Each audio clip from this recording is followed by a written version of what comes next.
Saudara manajer Timnas Indonesia Sumarji menyatakan Calvin Verdong tidak akan diturunkan di laga lawan Arab Saudi dini hari nanti.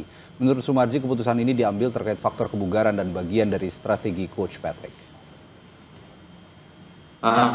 Selanjutnya berkaitan dengan Verdong, memang Verdong dari awal datang kami mendapatkan informasi, mendapatkan laporan dari klubnya agar di MRI ulang, dan ketika nyampai kemarin itu langsung kita MRI dan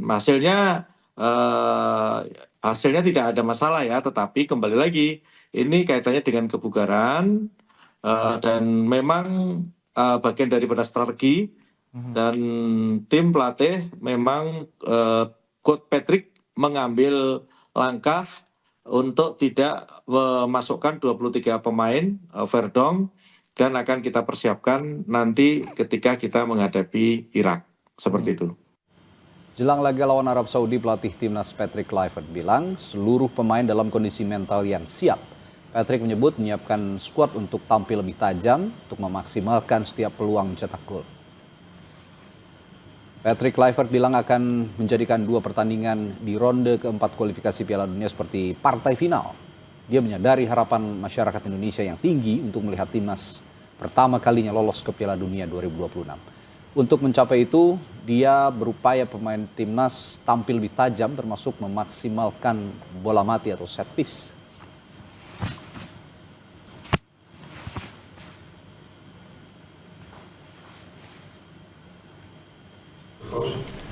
Makes the national accompany the coach for the press one. What is the difference between the first meeting in Jeddah last year and now? I think set pieces against or for us, we need to be sharp. Last game we scored 2 or 3 goals in set pieces. So yeah, we need to execute this good. Also against, of course, and yeah, tomorrow we need to be sharp. We need to be sharp as a knife. Not only in set pieces, it's the whole game. 100 minutes, we need to be sharp. Mental-wise, we are prepared. The concentration is very high. Everybody knows what this game demands. So the most important thing is do not distract from the ambience and do what you need to do. That's my advice to the players. Saudara, malam ini Timnas Indonesia bakal menghadapi laga krusial menuju Piala Dunia 2026. Jai Itses CS melawan tim tuan rumah Arab Saudi. Apakah Patrick Kluivert bisa mengamankan poin dari laga ini? Kita bahas bersama analis sepak bola Anton Sanjoyo dan juga ada mantan pemain Timnas Indrianto Nugroho, dan juga kita akan memperbaharui informasi seperti apa euforia supporter Garuda di Arab Saudi juga bersama Yan Simbolon, koordinator Garuda Saudi wilayah Jeddah. Selamat malam Bapak. Selamat malam, Mas Adi. Mas Yan, selamat malam. Selamat malam, selamat sore waktu Jeddah.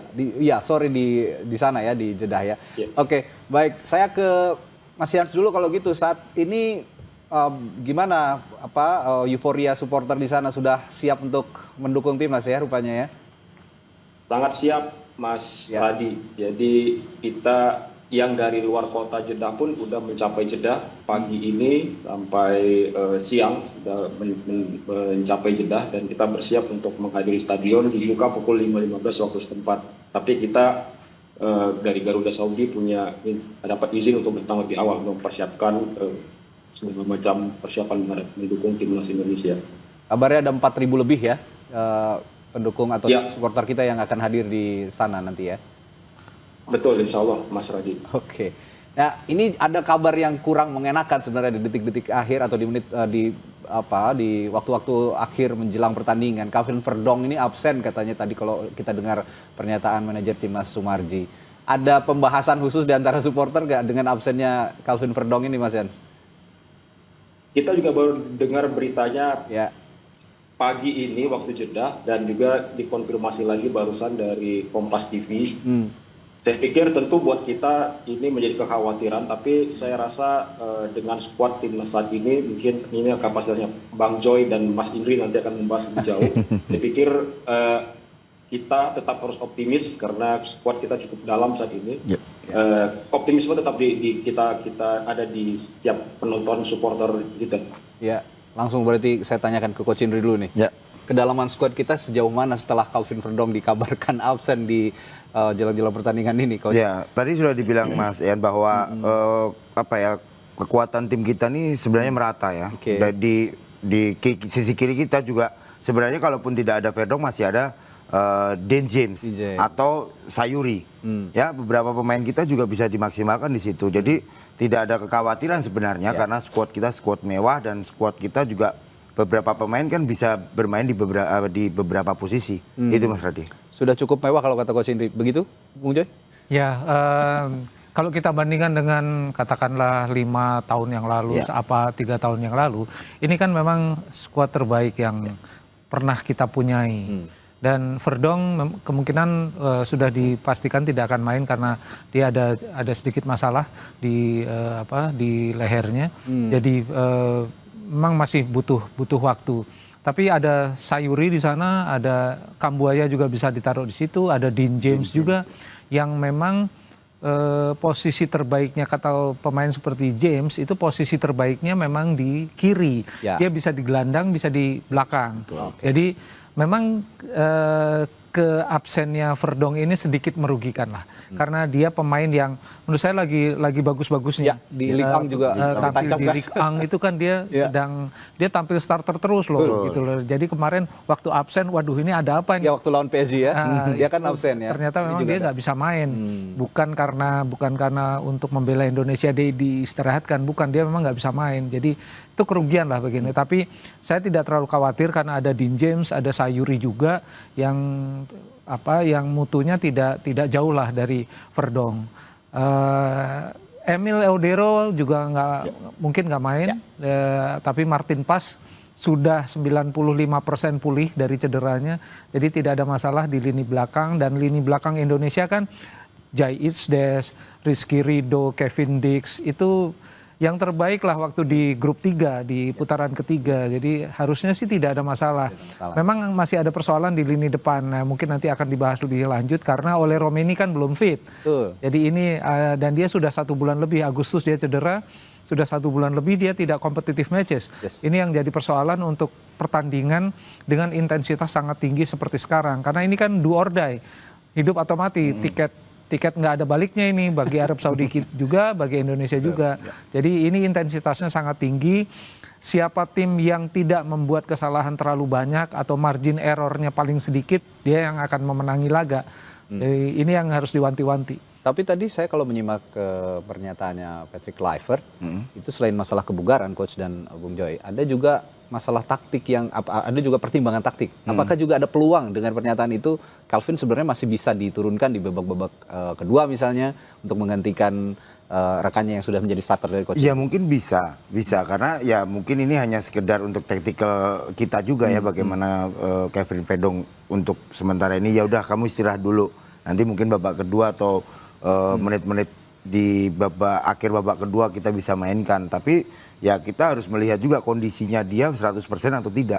Pemain kan selalu ditanya siap, tapi kan kondisi mereka kan yang akan bertanding. Apalagi nih Om Joy juga bilang ini pertandingan krusial yang langsung melangkah atau kita mundur kan gitu ya. Ini masa-masa krusial buat pemain kita. Oke, kalau Bung Joy ada Kans kira-kira melihat dengan pernyataan Coach Patrick itu, atau jangan ambil risiko juga kalau memang tidak bugar ya lebih baik diistirahatkan dulu gitu. Bahkan saya melihat Kluivert itu kan sangat optimis bisa menang. Dan itu yang dia yang harus dia lakukan, yang harus dia katakan. Karena kondisinya kan sebetulnya kondisinya psikologis itu kan Indonesia di atas angin dengan semua apa yang telah dilakukan oleh Arab Saudi dan Qatar. Indonesia kan dikerjain habis-habisan. Dari sejak pemilihan tuan rumah kan, yang awalnya tempat netral, kemudian diputuskan sepihak di Arab Saudi dan Qatar, kemudian pemilihan wasit, Dan hal-hal yang semacam itu kan ya itu hal yang biasa dalam pertandingan sepak bola. Dan ini levelnya level Piala Dunia. Semua orang juga pengen masuk ke Piala Dunia kan. Jadi apapun akan mereka lakukan. Oleh sebab itu saya selalu bilang pressure-nya, tekanannya justru ada di pihak Arab Saudi. Dengan Pressure begitu, justru Arab Saudi ya? Iya kan mereka yang ibaratnya mereka udah diberi modal banyak nih. Kalau kalah kan malu-maluin. Nah, sementara Indonesia kan dalam tanda kutip udah dikerjain banyak gitu. Ya. Kalau misalnya nggak menang juga, ya orang juga maklum gitu loh. Artinya bagi pemain-pemain Indonesia nggak ada tekanan, nggak ada pressure. Harusnya mainnya nothing to lose. Yeah. Ketika main nothing to lose, biasanya nih pemain pasti tahu biasanya kalau mainnya nothing to lose, biasanya malah kemampuan terbaiknya keluar. Betul. Nah ini yang diharapkan sebetulnya, karena kan semua udah diambil Arab Saudi kok, udah diambil semua sama mereka secara non teknis. Tapi teknisnya kan masih harus dibuktikan dalam 2x45. Dan Indonesia rata-rata pemainnya, saya harus bilang rata-rata pemainnya lebih bagus daripada Arab Saudi, ya kan. Jadi nggak ada feeling saya sih kita nggak kalah. Kemungkinan besar draw, tapi menang juga besar juga dengan segala ini ya. Dengan segala kondisi yang makin dekat dengan kick off. Intinya sih kita punya modal sebenarnya untuk sekedar mencuri poin gitu ya, Bung Jo ya. Betul. Nah, saya ke Mas Yans lagi. Mas Yans, ini soalnya publik sepak bola Indonesia juga sebenarnya pengen lihat pertarungan Ligue 1 di pertandingan kali ini antara Calvin Verdong dan pemain Arab Saudi yang bermain juga di Ligue 1, OGC Nice ya. Ada Saud di sana. Katanya Saud ini juga sedang dalam top performanya. On fire. Malam ini sudah ada info bahwa memang Saud juga akan menjadi starter.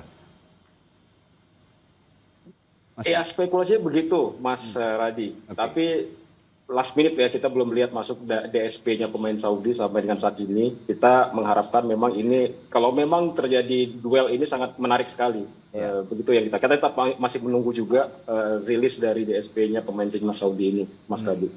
Oke, tapi dari para supporter sendiri ada yang disiapkan nggak setidaknya untuk memberikan cywar lah buat teman-teman, buat pemain-pemain Arab Saudi gitu? Ya, mungkin kalau dibilang cywar, mungkin dari segi jumlah kita kalah jauh ya. Tapi berisik lah, sedikit juga berisik nonton kita itu. Ya itu tipikal supporter timnas ya Indonesia. Tapi kita tetap ya militan dan bahwa artinya dalam batas-batas tertentu ya, karena memang di Saudi ini ada beberapa aturan yang memang kita harus patuhi, termasuk bagaimana atribut-atribut dan perlengkapan itu kita harus patuhi semua prosedurnya bagaimana untuk bisa masuk ke stadion. Itu udah kita jalani sesuai dengan prosedur formal yang ada di sini. Jadi kalau kita bilang cywar ya mungkin pada saat pertandingan seperti biasa kita menyiapkan dukungan-dukungan canting-canting yang sudah selama ini sangat legendaris dibuat timnas dan tentunya dengan memerahkan stadion dengan kapasitas yang kita miliki, Mas Radi.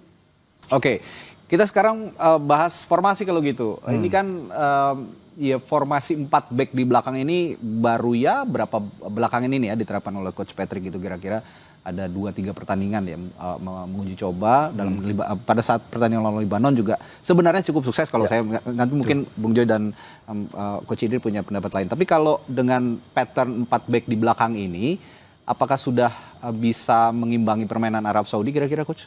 Kalau saya lebih bagus ya 4 back. Karena 4 back dengan formasi 4-3-3 ini lebih menyerangnya lebih bagus dan balance-nya ada untuk defense-nya. Jadi paling nggak 4-3-3 4 belakang ini lebih safe lah. 3 di tengah banyak variasi nanti. Nah tinggal bagaimana di depan penyelesaiannya. Dan sekarang kembali ke strategi dari Patrick Kluivert sendiri. Apakah mau memainkan 4-3-3 atau 4-2-1-3 atau 4-2-3-1 itu Patrick Kluivert yang tahu gitu. Tapi kemungkinan ada skema inverted misalnya dalam situasi tertentu menjadikan formasi 3 back di belakang nggak kira-kira Bung Joy nanti kalau memang melihat situasi nanti? Kalau lawan Arab Saudi nggak mungkin.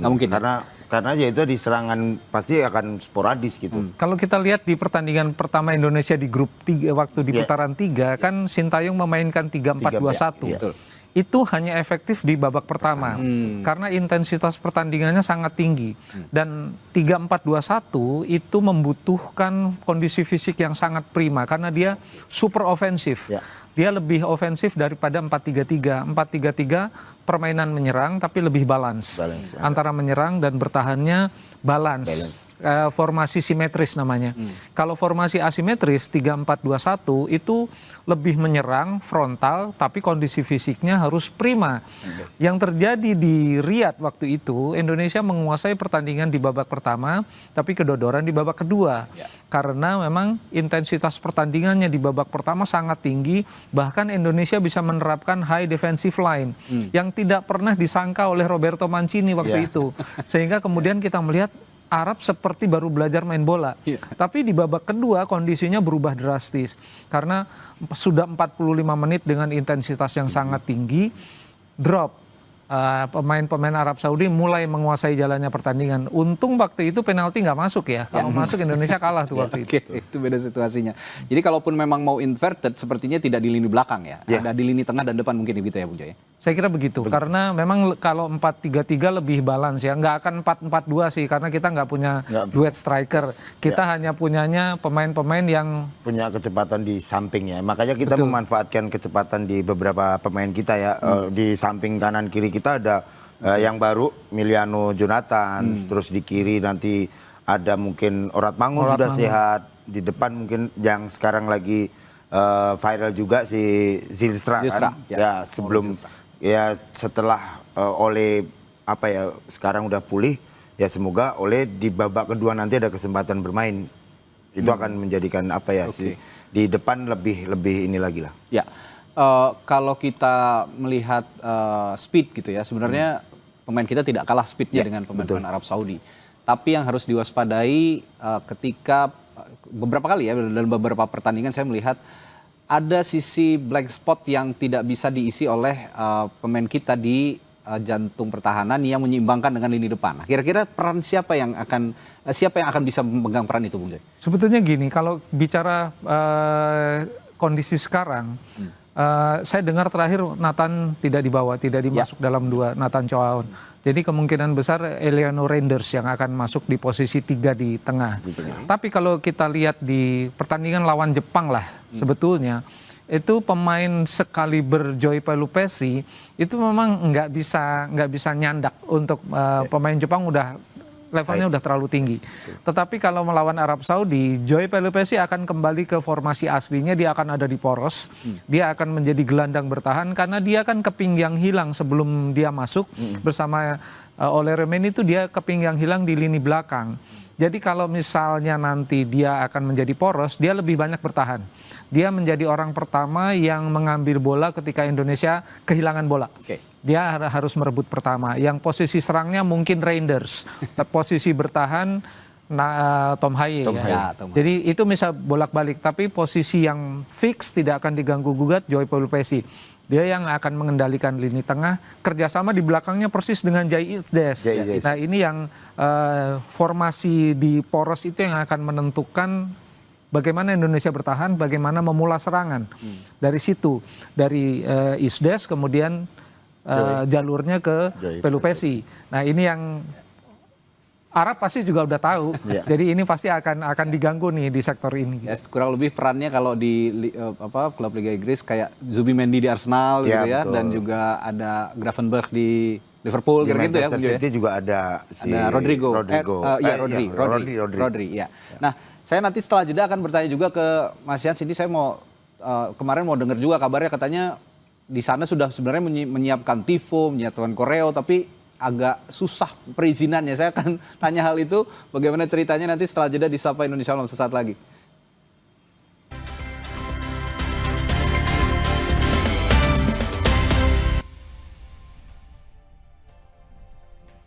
Malam ini, Timnas Indonesia akan mulai mengarungi 180 menit paling menentukan dalam sejarah sepak bola Indonesia untuk lolos ke Piala Dunia. Timnas akan berlaga melawan Arab Saudi pada pertandingan pertama kualifikasi putaran 4 di Jeddah, Kamis dini hari. Kemudian menghadapi Irak pada 12 Oktober. Pelatih timnas Patrick Kluivert menyadari harapan seluruh rakyat Indonesia untuk melihat Garuda mendunia. Menurut Patrick, persiapan maksimal pun telah dilakukan secara mental dan strategi agar timnas berjaya. Menurut Kluivert, timnas akan berupaya tampil tajam untuk memaksimalkan setiap peluang.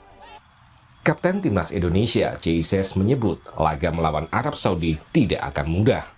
Namun, karena Indonesia kian dekat menuju Piala Dunia, para pemain timnas bakal memberikan segalanya di lapangan. Tomorrow's going to be a hard and difficult game. It's going to be a hard and difficult game. We played already against them 2 times, and we were here last year as well. So we know what the conditions are going to be. We know it's going to be not easy. It's not impossible, but it's not easy. I think it's going to be a great game between 2 great teams, and we're looking forward to it. Melawan Arab Saudi, timnas memiliki catatan yang bagus di 2 pertemuan terakhir. Dalam kualifikasi putaran 3, timnas berhasil menahan imbang Arab Saudi di kandangnya, juga menang 2-0 saat berjumpa di Jakarta. Sementara melawan Irak, timnas hampir selalu kesulitan, bahkan tak pernah menang di 5 pertemuan terakhir. Dan laga di 2024, timnas kalah 0-2 dari Irak. Di putaran 4, timnas boleh dibilang jadi underdog. Namun janji pemain untuk memberikan segalanya menjadi harapan menorehkan sejarah baru lolos ke Piala Dunia. Tim Liputan, Kompas TV. 180 menit yang sangat menentukan di 2 pertandingan timnas melawan Arab Saudi dan juga nanti melawan Irak. Apakah kita mampu merebut 2 laga ini untuk merengkuh poin maksimal di 180 menit. Tapi yang ingin juga saya tanyakan soal pemain ke-12 supporter yang saat ini banyak berkumpul terbang ke Arab Saudi begitu. Tadi diinformasikan Mas Yan ada 4.000 lebih yang akan menonton langsung di Arab Saudi, Jeddah ya, di Saudi Arabia. Saya tanya tadi sebelum jeda soal perizinan, persiapan perizinan koreo dan juga TIFO katanya terhambat ya. Apa betul begitu Mas Yan? Kurang tepat ya Mas Radi. Jadi mungkin ada proses dan yang kita harus mengikuti semua prosedur yang berlaku. Ya, ini butuh waktu. Untuk hal TIFO, memang dari awal kita tidak menyiapkan TIFO karena ini mungkin lebih spesifik di Jakarta GBK mungkin ya kalau TIFO itu. Terutama ini memang ada etika di sini yang mungkin tidak bersesuaian dengan beberapa hal tertentu yang kita tidak bisa aplikasikan di Jeddah. Tapi untuk hal-hal lain seperti snare, drum, kemudian bendera-bendera itu kita sudah dapat izin dan bahkan kita sebagai tim supporter pendukung itu sudah mendapatkan izin untuk datang lebih awal ke stadion. Oke, koreo juga berarti aman ya, akan bisa ditampilkan nanti ya selama timnas bermain ya? Koreo itu maksudnya dalam bentuk chant dan tari-tarian di sana. Oh iya bisa. Itu tidak ada masalah karena memang hal yang wajar normal. Tim Saudi pun supporter Saudi juga akan melakukan hal yang sama. Oke. Saya juga pengen tahu tensi sebenarnya antar supporter di sana gimana kalau biasanya timnas away kan banyak juga supporter yang nonton. Banyak juga warga negara kita yang bekerja di Saudi Arabia tentu pasti juga akan mengerahkan segala daya upaya masuk ke dalam stadion. Gimana tensinya di sana sejauh ini, Mas Yan?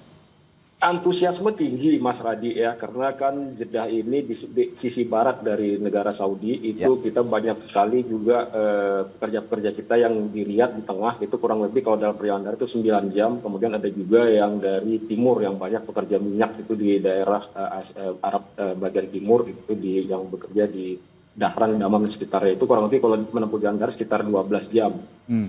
Ada juga yang terbang menggunakan pesawat dari Damam ke Jeddah itu kurang lebih 1,5 jam perjalanan dan yang dari Madinah juga ada yang charter bus. Jadi 4.000 itu tidak sedikit menurut saya. Saya yakin mau dikasih 10.000 aja sebenarnya sanggup ya supporter kita untuk hadir di sana. Ini 4.000 aja dengan cepat sekali akan terjual tiketnya habis. Betul.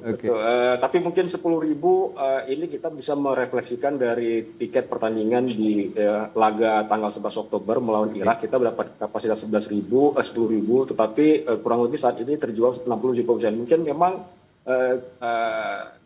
mungkin optimumnya kita itu yang fanatik pendukung supporter itu mungkin kalau saya katakan di sini dilihat dari penjualan tiket, kalau kita berkaca dari penjualan tiket dengan Irak, saya rasa mungkin sekitar 6.000 7.000 lah. Wow. Mungkin yang bisa memobilisasi, tapi mungkin yang lain mereka akan punya spot-spot tertentu di mana mereka nobar di tempat ini karena memang jarak ya, tetap aja jarak dari Riyadh ke Jeddah ini perjalanan itu 9 jam. Jadi bukan hal yang mudah juga. Sementara mungkin konsentrasi pekerja-pekerja Indonesia itu juga cukup banyak dilihat dari di Arab sebelah timur, yaitu di daerah Damam yang 9-12 jam jarak ke Jeddah. Oke. Sebelum saya bahas lagi soal formasi, saya juga pengen tahu nih Coach Indri. Coach Indri kan juga dulu pemain timnas gitu, tahu cara menghadapi tim-tim Arab itu kayak gimana. Saya juga pengen tahu ceritanya pengalaman Coach Indri menghadapi tim-tim di Timur Tengah gitu. Kalau biasanya tipikal tim-tim Timur Tengah biasanya keras, lalu kadang-kadang ya ada aja triknya gitu kan, jatuh-jatuh, guling-guling. Itu ada cerita khusus gak? Iya, sebenarnya sama aja ya sepak bola, cuman mereka lebih istilahnya mancing emosi kita. Jadi caranya seperti itu. Ya? Kena sedikit mereka jatuh, guling-guling lama.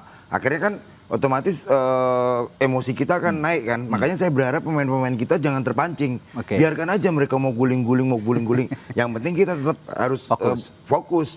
Kondisi kita harus kita jaga juga, jangan sampai malah ngurusin pemain-pemain Arab. Ini yang selalu terjadi. Dan pertandingan-pertandingan yang selama ini kita lihat, ya lawan Kuwait mau apapun ya kalau mereka udah menang apalagi. Makanya jangan sampai di pertandingan malam ini di awal ya, terutama di babak pertama, jangan sampai pemain-pemain belakang kita bikin miss, bikin kesalahan. Ini yang harus kita waspadai. Oke, dengan komposisi tadi dalam kondisi yang sangat-sangat prima sebenarnya lini belakang kita, ya saya juga yakin bisa lah ya mengamankan gawang Martin Paes untuk babak awal. Tapi yang ingin saya tanyakan juga ke Bung Joy, sekarang kan kondisi pemain-pemain kita sebenarnya dalam kondisi yang positif ya, di berbagai klub abroad mereka punya hasil catatan yang impresif gitu. Betul. Seperti Jai Itses yang 2 pertandingan menang melawan Sassuolo itu melawan Verona ya kalau saya, sebelumnya Udinese juga. Lalu juga ya kemarin Calvin Verdong sebelum tidak dimainkan lawan PSG juga sempat mengejutkan menang melawan AS Roma di Europa League. Nah, dengan kondisi-kondisi seperti ini akan tercermin juga nggak semangat para pemain timnas ini nanti malam hari ini di selalu paling tidak saya selalu mengatakan per individu sebetulnya pemain-pemain Indonesia sekarang kan lebih bagus daripada rata-rata pemain Arab Saudi. Dan saya agak meloncat sebentar. Indonesia kalau ketemu negara-negara dari Jazirah Arab, dari Asia Tengah, itu jauh lebih bagus daripada kalau ketemu dari Asia Timur. Misalnya ketemu Jepang, ketemu Korea, itu Indonesia rada-rada kesulitan, sering kesulitannya lah. Itu diceritakan juga oleh Bambang Nurdiansyah yang seniornya Coach Indri ini. Dia kalau ketemu tim-tim dari Jazirah Arab, mereka justru lebih, karena mereka hanya kuat fisik biasanya, tapi tidak terlalu skillful, sehingga mereka menutupinya dengan permainan yang agak tricky. Saya lihat pertandingan Arab melawan Makedonia kalau tidak salah, mereka memang unggul dari sisi fisik, tapi dari segi teknisnya mereka nggak bagus-bagus amat gitu loh. Mereka bisa menang sih lawan Makedonia, tetapi menurut saya mereka tidak istimewa, tidak sebaik ketika mereka tampil di Piala Dunia 2022 ketika mengalahkan Argentina. Itu jadi kalau kita bicara kuah individu, pemain-pemain Indonesia sekarang banyak yang lagi on fire. Yang saya khawatirkan apakah kohesinya cukup nih, karena ketemuannya kan ini tanggal 7 mereka baru lengkap. Ini yang menjadi kekhawatiran. Sementara Liga Arab sudah diliburkan sejak pekan lalu, sehingga pemain-pemain tim nasional Arab Saudi yang kebanyakan main di Liga Arab ini kan mereka sudah bersatu lebih banyak waktunya daripada pemain-pemain Indonesia. Hanya 2 pemain mereka yang tampil di luar negeri, dan itu menurut saya angkanya nggak signifikan. Pemain Indonesia yang berkumpul hanya paling tidak ini baru 2 hari berkumpul lengkap, mereka punya PR jauh lebih banyak, terutama dalam kohesinya. Kalau kita lihat pertandingan terakhir melawan Lebanon, kan sebetulnya dominasi individu, dominasi permainan, ball possession semua Ada menang. di kita ya. Betul. Tapi ketika kerjasama untuk mencetak gol nggak kelihatan. Nah ini mudah-mudahan dalam waktu 1 kali 24 jam terakhir itu sudah bisa diperbaiki sehingga kita punya peluang menang. Ini saya akan tanyakan soal bagaimana upaya kita mencetak gol, karena di dua pertandingan uji coba ya meskipun ada hasil positif, tapi yang terakhir lah melawan Lebanon kita agak kesulitan untuk cetak gol. Tadi juga Coach Patrick menyinggung soal set piece, latihan khusus untuk bola-bola mati supaya bisa mencuri gol di pertandingan kali ini. Tapi saya ada yang pernyataan dari Lebanon yang tertarik, bahwa pada saat Lebanon mempraktikkan permainan yang cukup kasar, ada salah satu ofisial yang mengatakan bahwa justru kami ingin kalian yang masuk Piala Dunia, karena yang di Piala Dunia banyak pemain tim-tim yang lebih keras dari ini. Ini yang harus diantisipasi atau juga diresapi oleh para pemain kita dan juga Coach Patrick. Kurang lebih begitu ya, Bung Joy? Ya, sebetulnya kan memang posisi Indonesia ini kalau di mata FIFA ya, di mata FIFA ini kan posisi Indonesia ini unik, ya kan? Secara ranking mungkin sekarang yang paling bawah ya. Betul. Bahkan komputer mengatakan kita punya 7% peluang untuk lolos ke Piala Dunia, tapi karena kondisi geografis, kondisi geopolitik Indonesia ini unik. Jadi kalau buat FIFA sebetulnya Indonesia ini negara yang bisa dijual lebih banyak daripada negara-negara lain. Meskipun kita harus pahami, dalam posisi sekarang Arab Saudi, Qatar, negara sultan-sultan di Jazirah Arab itu sudah melakukan banyak hal untuk FIFA. Ini yang kemudian secara geopolitik, karena sepak bola nggak mungkin lepas dari politik juga, terutama juga politik bisnisnya.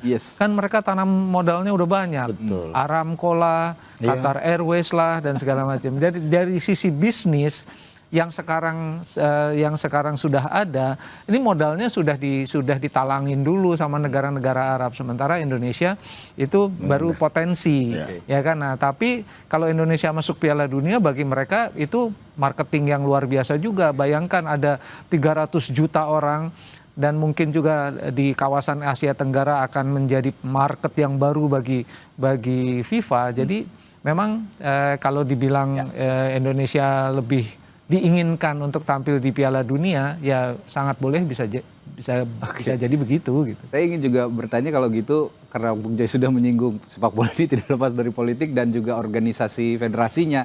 Ini ada yang mengatakan bahwa Indonesia saat ini di sampai titik ini adalah merupakan hasil federasi yang saat ini juga menjadi yang terbaik dibandingkan sebelum-sebelumnya. Anda merasakan hal itu?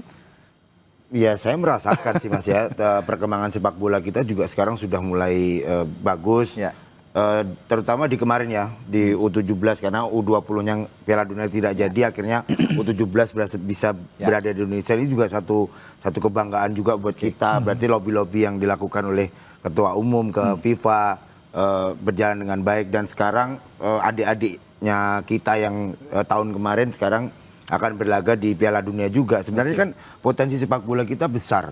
Yang tadi Om Joy bilang bahwa kenapa FIFA Indonesia ini harus masuk ke Piala Dunia. Ya sekarang gini, Kevin Verdong aja ke Lille, itu udah followernya udah bertambah.